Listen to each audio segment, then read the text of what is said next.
Tak dobré odpoledne.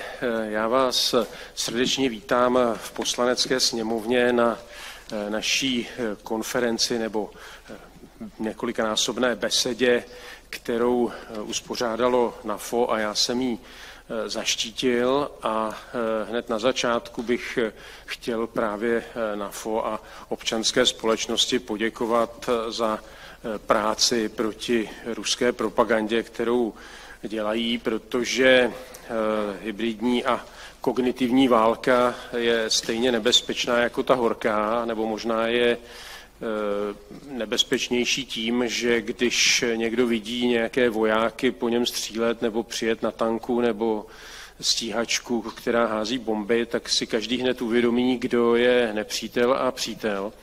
Zatímco v té hybridní a kognitivní válce to vůbec zřejmé není.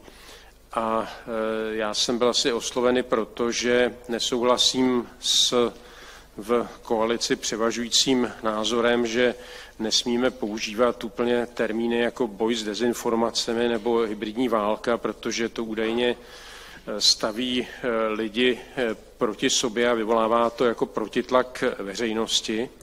A také nesouhlasím úplně s tím, že svoboda projevu je svoboda lží a manipulace a že by měla být úplně jako bezbřehá, a nesouhlasím s tím, že nemůžeme dělat některá opatření, protože by nám opozice připravila peklo. Myslím si, že v tom nějak nezaostávala, nevšiml jsem si, že by nás nějak šetřila. A je smutná pravda, že veřejnost a velká část politiků podceňuje a nechápe hybridní a kognitivní válčení a proto nepodporuje tu obranu v tomto směru. A já jsem proto moc rád, že máme aktivní občanskou společnost, ze které tedy já jsem i vyšel, která tuto aktivitu s nadšením a velkým úsilím nahrazuje.